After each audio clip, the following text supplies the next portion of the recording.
1 p.m. News with Safaricom. Safaricom's Kama Kawaida service has been extended to Rwanda. Enjoy seamless connectivity across East Africa, just like home. Keeping you informed 24 hours a day. Bringing you information around the clock. This is Metro FM. Good afternoon. Welcome to Metro News at 1. My name is Nzioki Mutuku.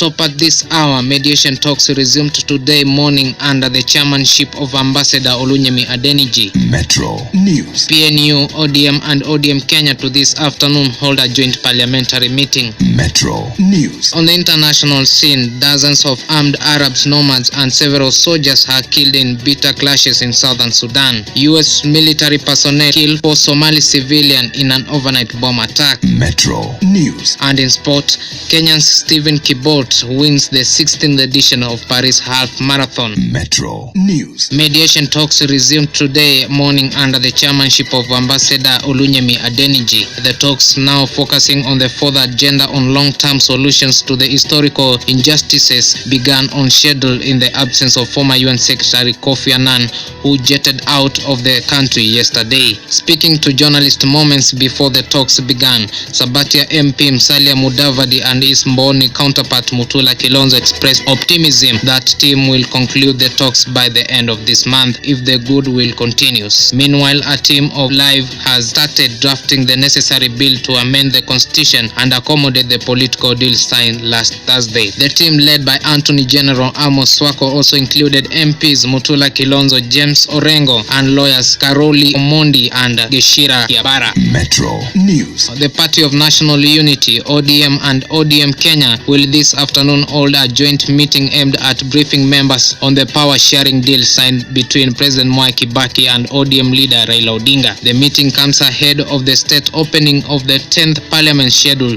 for this Thursday. The meeting, to be held at Kenyatta International Conference Center KICC, is crucial as it is also aimed at uniting members in backing the agreement and entrench it into the constitution.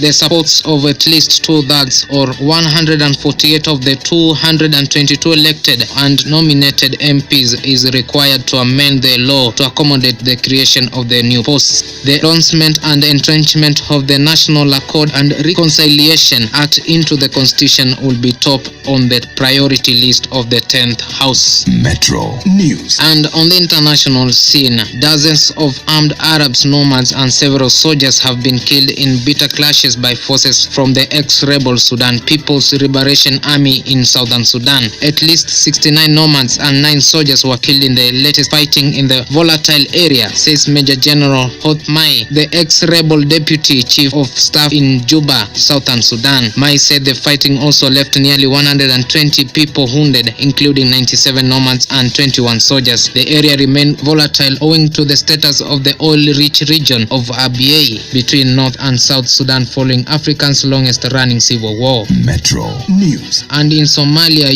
US military planes bombed Islamic-held Somali town near the Kenyan border overnight, killing at least 4 civilians. Elder Abdullah Sheikh Duale said a US aircraft dropped 3 bombs into the Dobol town last night. He said they fired at 3 targets, including 2 houses, and 4 civilians were killed. Sheikh Mukhtar Robo, a spokesman of the Islamic movement that is leading insurgency against the Somali government, confirmed to attack. Metro News. And in sports, Kenya's Stephen Kibolt wins the 16th edition of Paris Half Marathon.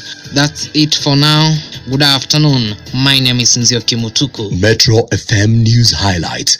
Proudly brought to you by Safaricom. Use your Safaricom mobile phone and your current tariff in Tanzania, Uganda and now even in Rwanda. Safaricom Kama Kawaida, the better option. Metro, the house of reggae. Metro, house of reggae. Metro.